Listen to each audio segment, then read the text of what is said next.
3 days.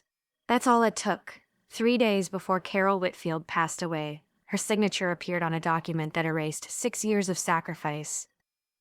Her daughter Linda didn't find out until after the funeral, when a lawyer she'd never met called to go over the details of the estate.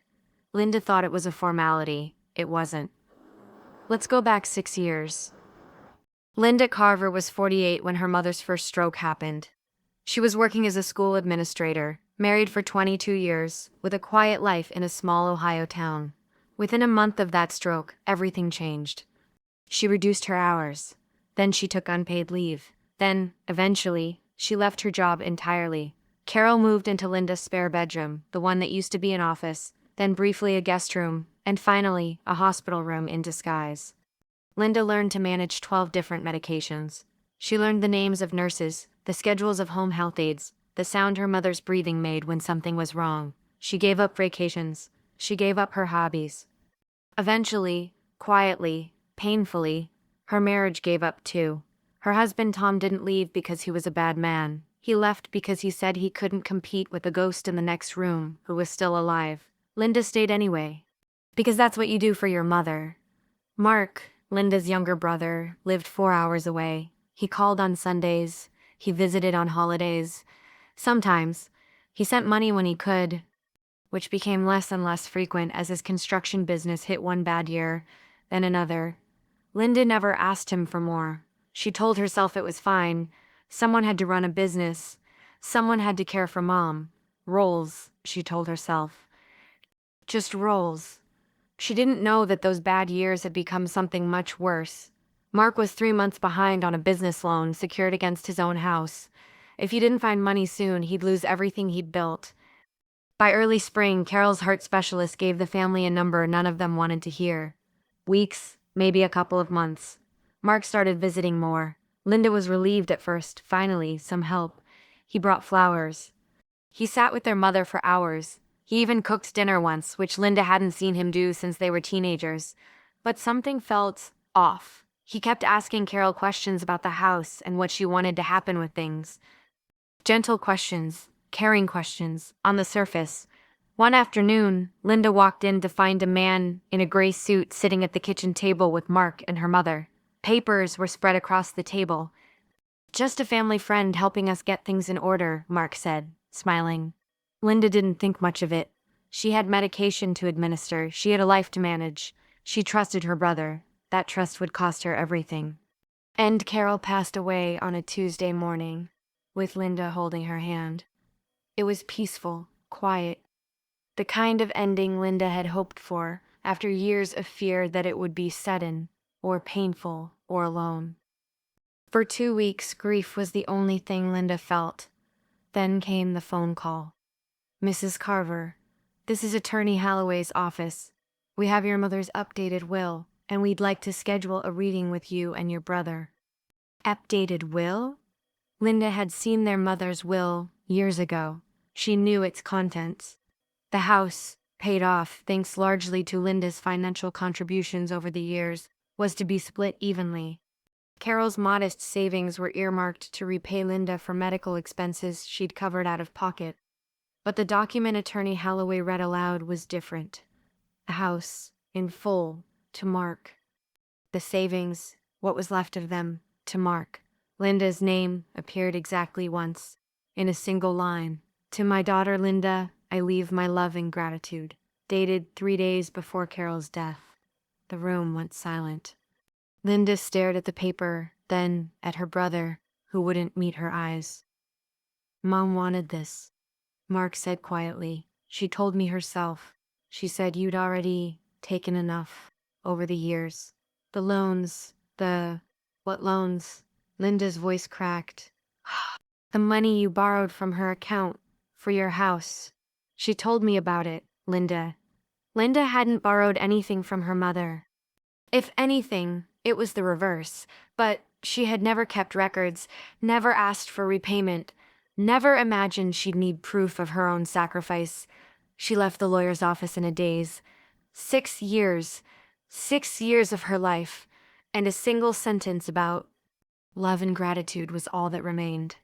That night, Linda sat in her car outside her own house for almost an hour before going inside. She didn't cry. She felt too hollow for that. Tom, her ex-husband, though they'd stayed cordial, called to check on her. When she told him what happened, he was quiet for a long moment. "Linda," he said carefully, "do you remember the phone your mom kept by her bed? The one she used for her audiobooks?" Linda blinked. She'd forgotten about it entirely. In the chaos of the funeral, she'd packed up her mother's room without really looking through anything. That phone was still in a box in Linda's garage. Oh. 2 days later, Linda finally opened the box. Inside, beneath folded sweaters and a worn Bible, was the small tablet her mother used for audiobooks and the occasional video call with old friends. It still had battery life. Barely. Linda scrolled through the files, mostly out of grief, not expectation, and then she saw it, a voice memo, recorded 4 months before Carol died. Title, "For Linda, if anything happens." Her hands shook as she pressed play. Carol's voice, weaker than Linda remembered but clear, filled the car. "Linda, honey, if you're hearing this, I want you to know something. I've watched what you've given up for me. I know about the loan you took out. Don't think I didn't notice. I want the house to go to you. All of it. I'm scared Mark might try something if I get worse. I love him too, but I know how desperate he's been. Please, if anything seems wrong with my will, don't let it stand. This is what I want." The recording ended. Linda sat in stunned silence. This wasn't just her mother's love. This was evidence. This was evidence. The next morning, Linda brought the recording to Attorney Holloway's office, but not the same attorney who'd read the new will. On Tom's recommendation, she sought out an elder law specialist named Patricia Wynne, who had handled cases like this before. Patricia listened to the recording twice. Then she asked Linda one question. "Do you know who witnessed the new will and who notarized it?" Linda didn't, but Patricia did some digging and found something troubling. The notary listed on the new will, a man named Gerald Voss, had been the subject of a prior complaint to the State Notary Commission 2 years earlier regarding questionable signing circumstances involving an elderly client. No charges had been filed, but it was a pattern. Patricia also requested Carol's medical records from the final 2 weeks of her life, including notes from her longtime doctor, David Reyes. Dr. Reyes's notes from 3 days before Carol's death were brief, but devastating to Mark's claim. They documented that Carol had been given increased doses of pain medication that morning due to severe discomfort, medication known to cause confusion, drowsiness, and impaired judgment for several hours. The new will had been signed that same afternoon. Patricia filed a report with Adult Protective Services, citing concerns about the timing of the signing, Carol's medical state, and the notary's history. An investigation was opened. Mark was furious when he learned about the investigation. He called Linda, accusing her of trying to ruin him and destroying what's left of this family. "I'm not destroying anything, Mark," Linda said quietly. "I just want the truth. Mom's truth." There was a long silence on the line. Then, quieter, almost broken. "I needed the money, Linda. The business. I was going to lose everything. I thought I could fix it and nobody would have to know."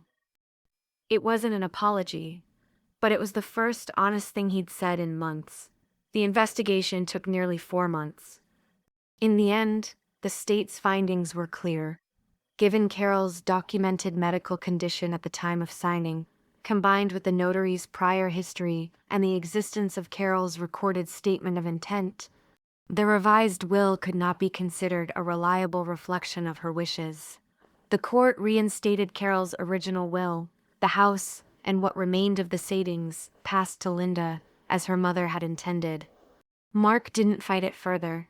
He'd lost his business regardless, and the investigation had become public knowledge in their small community. Old friends who once admired him began to keep their distance. Reputation, it turned out, was something money couldn't buy back. Linda didn't celebrate. There was no real victory in any of this, just the quiet relief of knowing her mother's true voice had finally been heard. She kept the house, Not because of what it was worth, but because it was where she'd cared for her mother for 6 years, where she'd learned every creak in the floorboards, every quiet hour of the night.